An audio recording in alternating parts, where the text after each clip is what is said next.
Have you ever felt your heart pounding so hard it seemed to echo another's? Two rhythms crashing together in the middle of total darkness, when everything you love is slipping away. That raw mix of fear, hope, and the terrible weight of sacrifice is exactly what episode 24 of Digimon Beatbreak, Overlapping Beats, forces you to feel. Released today, March 29, 2026, this episode lands like the final heartbeat of the tactics arc, right in the middle of the larger story where human emotions have become both fuel and weapon in a world of Digimon born from Epulse. You're not just watching Tomoro Tenma fight, you're standing right beside him, tasting the ash of betrayal in the air, hearing the silence after a friend's cry fades, and wondering if your own scars could ever turn into strength. It leaves you breathless, hungry for answers, and aching to know how one boy's broken pulse can possibly save everything. On Crunchyroll and Hulu, with English subs and the ongoing dub, episode 24 picks up straight from the cliffhanger that left Glowing Dawn. The bounty-hunting family Tomoro has slowly come to call his own, on the edge of ruin.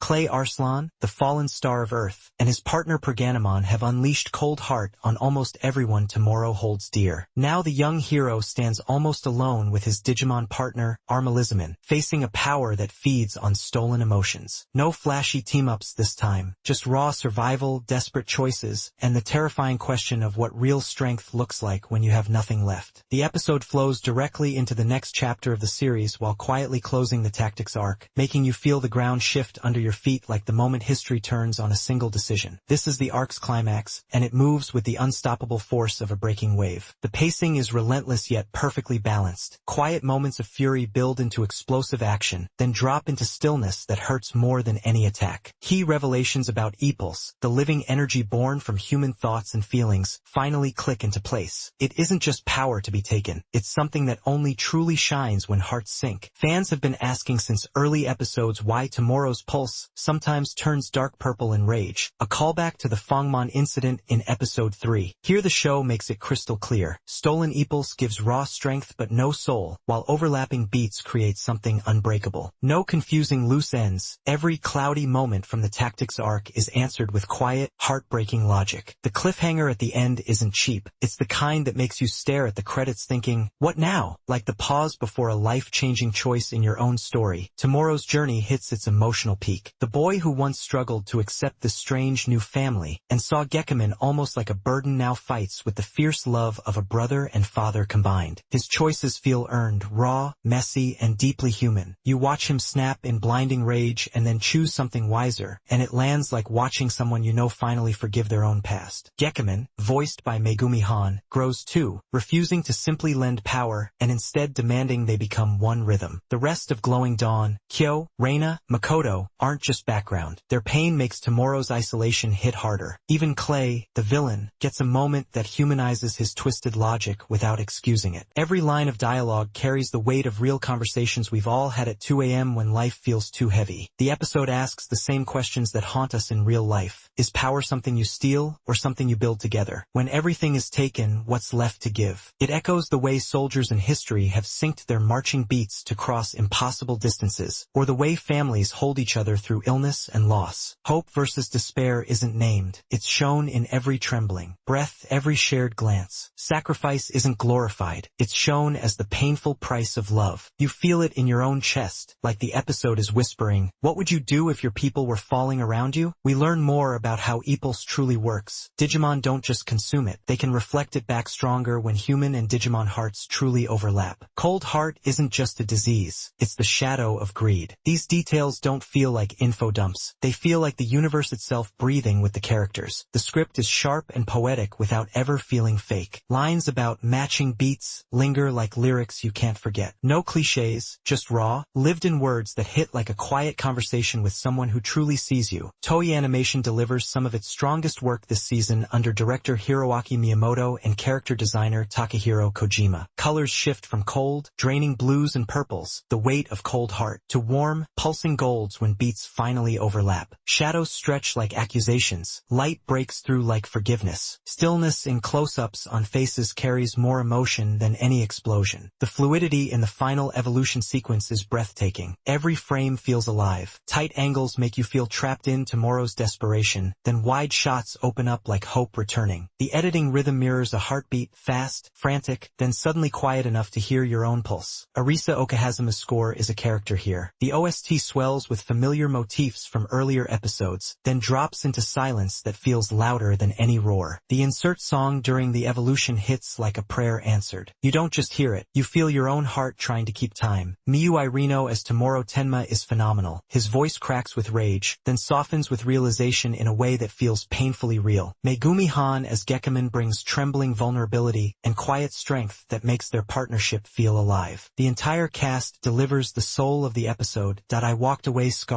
and strangely hopeful. The moment Tomoro's fury collides with his love for his fallen family feels like standing in the eye of your own worst storm. Terrifying, beautiful, necessary. It left me wondering, when have I let rage blind me, and when have I found strength by syncing my beat with someone else's? The climax is a collision of destinies that changes everything, yet feels deeply personal. It asks you, right now, whose beat are you willing to match when the world goes dark? Some might say the tactics arc left a few side characters underused, or that the final lesson echoes earlier ones. But those choices feel deliberate, like the show is reminding us that real growth isn't flashy new tricks. It's remembering what you already knew, deeper this time. The focus stays laser sharp on Tomoro and Gekiman, and that intimacy is worth every quiet moment. Episode 24 is a triumph, strong in story, devastating in emotion, and visually unforgettable. It succeeds completely in what it sets out to do, make you care so fiercely that the next episode feels like destiny. So here's the question that won't let you go. When your own heart is the only one still beating, will you fight alone, or will you reach out and let another beat overlap with yours? You already know the answer. Go watch it. The pulse is waiting.